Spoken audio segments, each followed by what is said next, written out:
many politicians, Zbigniew Brzezinski, whom we know very well, and I know him personally from, and some others said that the role of ambassador changed. He's not negotiator anymore, the mass of information, he has full instructions what to do. Fine, so you know, modern technology could replace ambassador or ambassador. So my question before your questions, do we need ambassadors? Before I do, allow me, because I haven't been speaking so long, a small real story about the differences of being ambassadors. You had some questions which we didn't manage to take. And since I have been in very different countries of size and other things, I would just like to mention what I had prepared about the difference of coming 15 years ago, something like that, to Vilnius, and coming 10 years ago to Moscow. Just the very beginning, how you are received. I came to Vilnius on the 1st of July, 1997. It was in the days where we were working very, very close together to get you into EU and NATO and things like that. I was received by the president after 4 days in his nice castle, and I got the normal question from protocol: whom would you like to take? Normally you can take one or two, but I said, stop, this is Lithuania, so I said I want to take the whole staff. They should see their president. And Brasovka said yes. So I took my whole staff. Then you present the nice letter from the Queen. It's done in a very good old way. But after that, the president invites you in for having a small talk. And sometimes this is also very efficient. But the question was, when do you go to work? And I said, well, I go to work around like you, 7, 8. And I was living in Swedish. So Brasovka said, well, if you go 7:30, then you can follow me, because then the snow will have been cleaned. So a very practical thing. The next issue is, if you see a stupid little dog running around, it's mine, bring it to my house. So this is when you are in a very close country. I came to Moscow in 2005, and Denmark and Russia has had long and good relations, but in 2005 they were not very good, because actually when I was the director of the Danish Institute, we had a Chechen conference where we invited a certain Mr. Sakayev, and Mr. Putin got a bit angry with Denmark, so he and the people in the Kremlin didn't want to see us actually. I could ask for going there, but I would never get an answer at the time when I came. And of course they knew that I was the former director of the Institute who was hosting Mr. Sakayev. So I was not so terribly popular. But after 3.5 months, I was suddenly invited to hand over the nice letter from the Queen. I was invited together with 10 other ambassadors standing in a line, and there was Putin, and he was of course saying something about Russian policy and the outside world, and then all ambassadors got 2 sentences. And I was standing as number 7, so I was expecting, what can he say? And he said, Danish-Russian relations have been very good in old times. And if both countries will work upon it, they can be good again. So that's a warm welcome. So we were working on it for 4 years, and it became better. Now to the question. Things have changed, and a lot of things go directly between the ministers.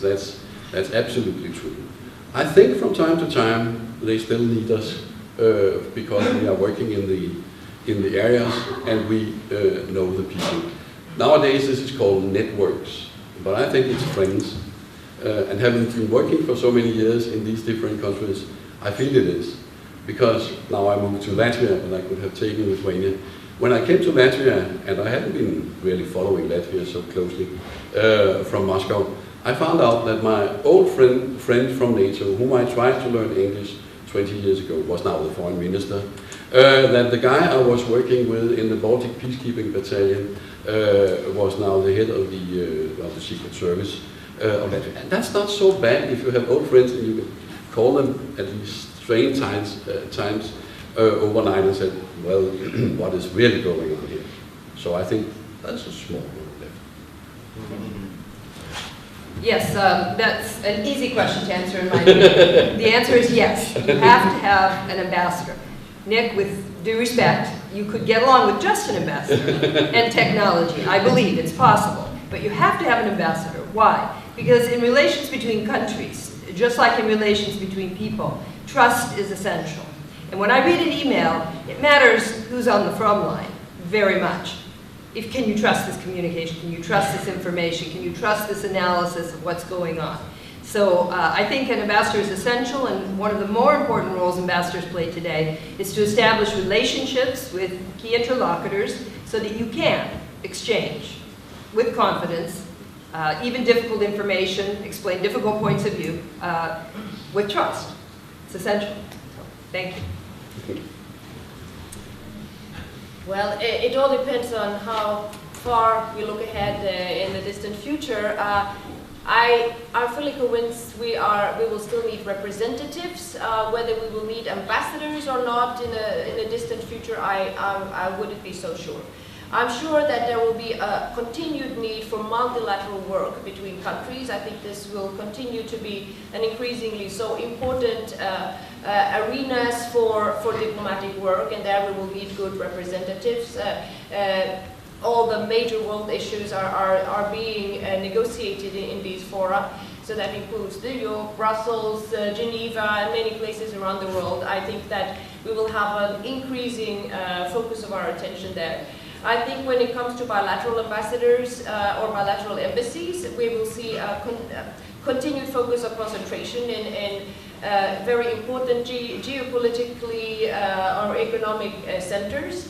I think we will have, you are talking now in NATO about smart defense. I think we will have smart diplomacy. We are on a very interesting and good path in the Nordic-Baltic circle on cooperating in foreign representation. We will certainly see a lot more of that in the future, also within the European Union, in the European External Action Service. That is going to tremendously change the way we operate.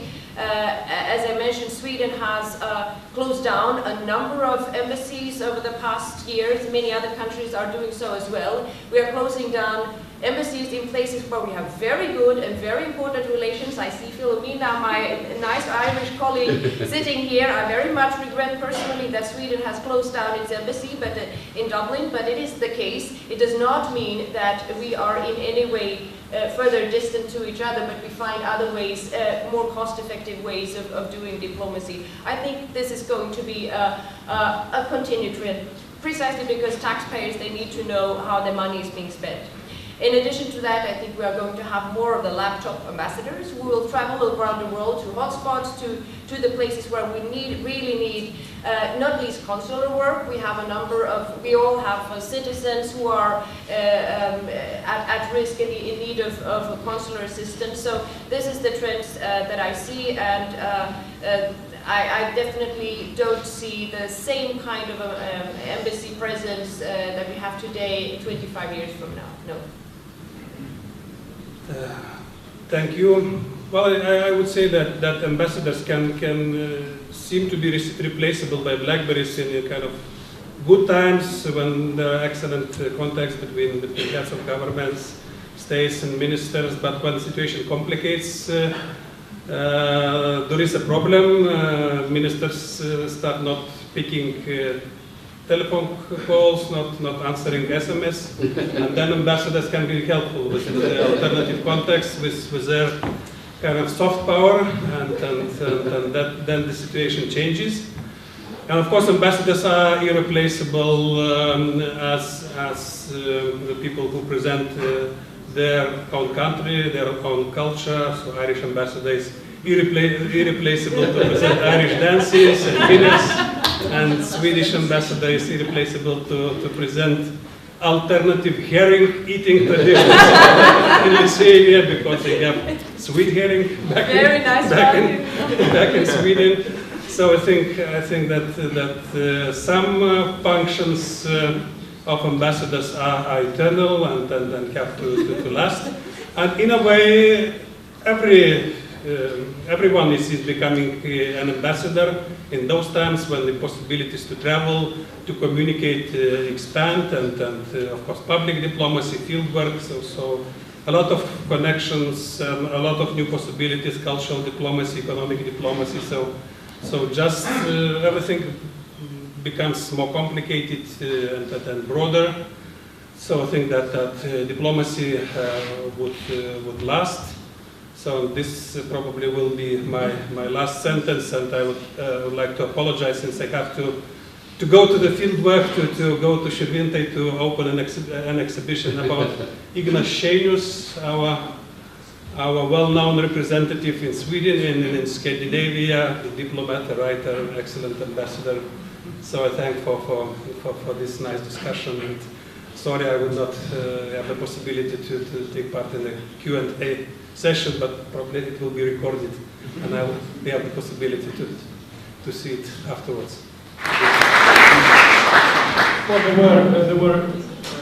there was quite a number of keywords like networking and public diplomacy and public relations. But there was and also there were stories about presenting credentials, nice ceremonies, I believe that I participated in 5 ceremonies because from Budapest I was accredited to another 4 countries. But at least in one of those, that's namely in Hungary, I did a good job.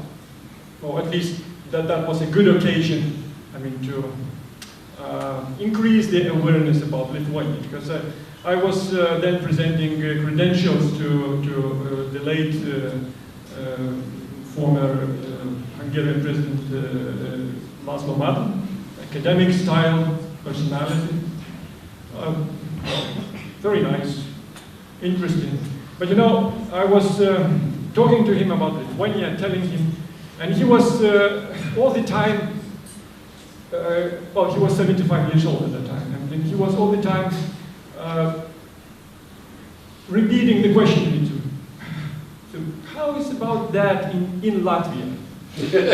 How is about that in Latvia? And how do you what do you think about that in Latvia?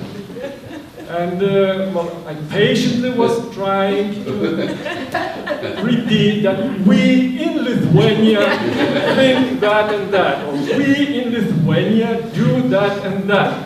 And that I repeated maybe 4 times. His team, sitting around the table, was sending him various, signals with their strange expressions of their face.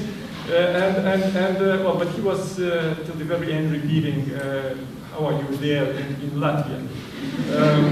I'm sure that after the ceremony, his team explained to him that this was ambassador of Lithuania and where Lithuania is on the map, and I think that was, the good part of that ceremony.